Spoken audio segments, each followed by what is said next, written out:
की सड़कों पर अब तकनीक का पहरा होगा। जी हां, जयपुर रेंज पुलिस ने सड़क हादसों पर लगाम लगाने के लिए एक डिजिटल सुरक्षा चक्र तैयार कर लिया है।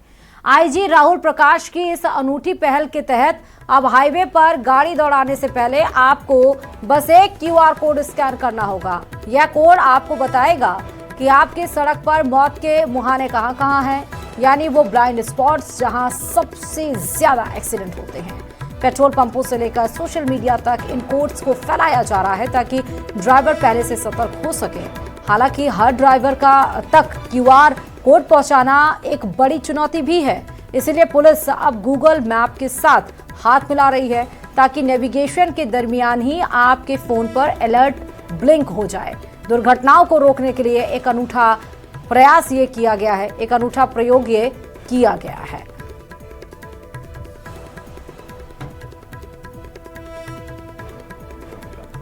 और ये हमारे राजस्थान पुलिस की भी प्राथमिकता है 2026 की, और हमारे DGP sir Rajiv Sharma sir का विशेष फोकस है कि एक्सीडेंटल डेथ्स कम हो, एक्सीडेंट्स कम।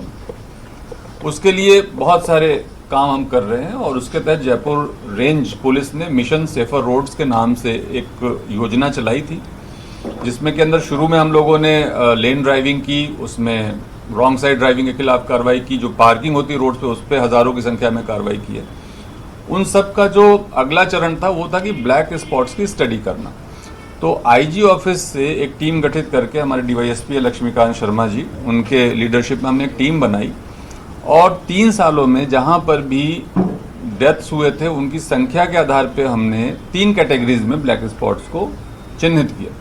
एक कैटेगरी के ब्लैक स्पॉट्स वो हैं जहां की 20 से अधिक मृत्यु 3 साल में हुई है उसी जगह पे। बी कैटेगरी में थे 10 से 20 के बीच में जहां पे डेथ्स हुई हैं। और चलिए खबरों में आगे बढ़ेंगे, आपको बताएंगे आदिवासी अंचल डूंगरपुर से बेरोजगारी और ठगी का एक ऐसा गठजोड़ सामने आया है जिसने सैकड़ों युवाओं के भविष्य को अंधकार में धकेल दिया है। यहां संस्कार प्रबोधिनी और श्री गुरुकुल जैसे पवित्र नामों का सहारा लेकर युवाओं से लाखों रुपए ऐंठ लिए गए। विकसित भारत के नाम पर झांसा देकर शातिरों ने बेरोजगारों को संस्कार शिक्षक बनाने का लालच दिया और प्रति व्यक्ति 1.5 से 2 लाख रुपए की वसूली की। हैरानी की बात तो ये रही कि इन युवाओं को फर्जी ज्वाइनिंग लेटर तक थमा दिए गए, लेकिन जब वेतन मांगने की बारी आई तो आरोपियों ने सस्पेंड करने और 25 लाख का मानहानि केस करने की धमकी दे डाली। आज आक्रोशित पीड़ितों ने कलेक्टर और एसपी दफ्तर पहुंचकर न्याय की गुहार लगाई है।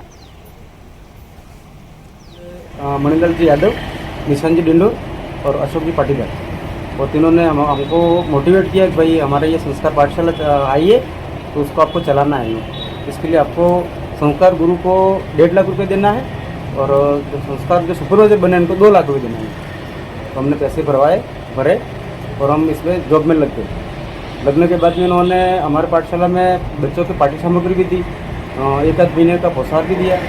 उसके बाद में हमको 2 महीने की सैलरी करी और संस्कार गुरु की 3 महीने की सैलरी करी। उन्होंने सैलरी करने के बाद में आज 5 महीने हो गए, न तो सैलरी कर रहे, न फोन उठा रहे और न हमसे बात कर रहे। संस्कारी गुरुकुल का पाठशाला निकला है, वो चलाएंगे यूँ करके हमें इसमें बुलाया गया और हमने उनके भरोसे वहाँ पे पैसे भरे, नेकलेस से लोन लिया और हमारे गांव के एक हैं उनको दिए और उन्होंने दूसरे एजेंट ने उनको दिया केस। अभी तो चलिए अब आपको बताएंगे टोंक से जो बड़ी खबर सामने आ रही है। नगर परिषद ने अतिक्रमण के खिलाफ बड़ी कार्रवाई करते हुए कृषि मंडी रोड पर सड़क किनारे से अवैध कब्जे को हटा दिया है। अवैध कब्जे पर, अवैध अतिक्रमण पर यहां पर बुलडोजर कार्रवाई देखने को मिली है।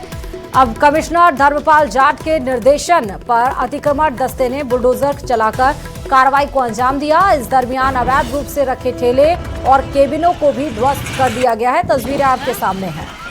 सामान क्या हो तो बस मेन आदमी का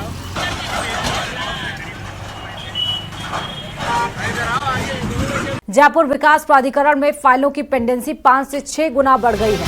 98 लीज डीड और भू रूपांतरण के मामले में ये अनावश्यक देरी बताई जा रही है और आप देखिए कि इसमें परसेंटेज कितना ज्यादा बढ़ गया है देरी का। फाइलों में अनावश्यक टिप्पणी भी दर्शाई गई है जिसको लेकर अब ऐतराज जताया जा रहा है। 45 दिन की समय सीमा के बावजूद सैकड़ों प्रकरण 6 महीने से ज्यादा लंबित है। फाइलों में अनावश्यक टिप्पणियों से आम जन परेशान है और एक ही प्रकरण को बार बार अलग शाखाओं में घुमाया जा रहा है।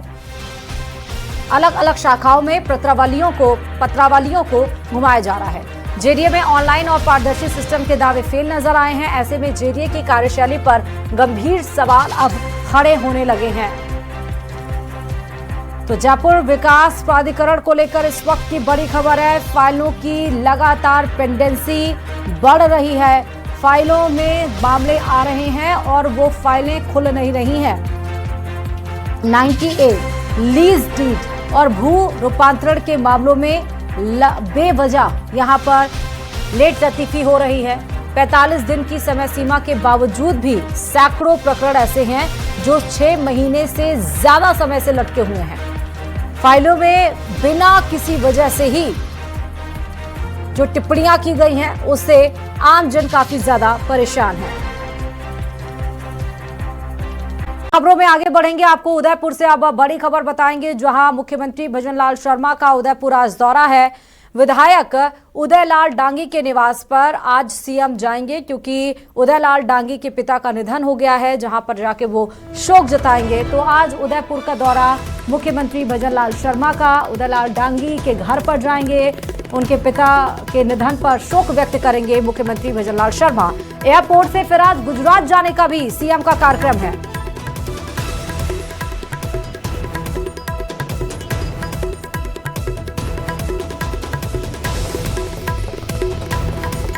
तो मुख्यमंत्री भजनलाल शर्मा का उदयपुर दौरा। उदयपुर मुख्यमंत्री इसलिए जा रहे हैं कि विधायक उदयलाल डांगी के पिता के निधन पर उनके घर जाएंगे, जहां शोक व्यक्त करेंगे, परिवार में ढांढस बंधाएंगे और फिर उसके बाद एयरपोर्ट से गुजरात जाने का भी कार्यक्रम है। कुछ देर में डबोक स्थित वल्लभनगर विधायक उदयलाल डांगी के निवास पर सीएम पहुंचेंगे। डांगी के पिता के निधन पर शोक जताएंगे। पुनः एयरपोर्ट पहुंचकर गुजरात जाने का कार्यक्रम है।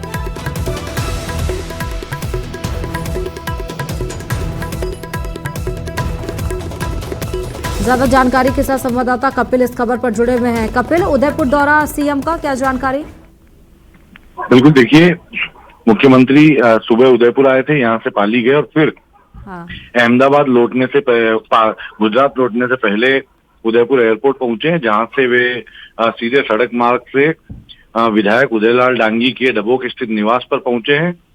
वहां उदयलाल डांगी के पिता की 2 दिन पहले ही उनका निधन हुआ था, तो उन्हें शोक व्यक्त करने के लिए सीएम पहुंचे। उस दौरान सीएम के साथ में प्रदेश अध्यक्ष मदन राठौड़ भी उनके साथ में मौजूद है और विधायक शीतन कृपलानी उनके साथ में मौजूद है और जो स्थानीय जनप्रतिनिधि हैं वो सभी मुख्यमंत्री के साथ मौजूद है। मुख्यमंत्री ने उदयलाल डांगी के निवास पर जाकर सबसे पहले उनके पिता की जो तस्वीर है, स्वर्गीय मेघराज डांगी की तस्वीर पर पुष्प अर्पित किए और परिजनों से विधायक से मिलकर उन्हें सांत्वना दी है, दुख सहन करने की उन्हें शक्ति मिले ऐसी ईश्वर से प्रार्थना की है।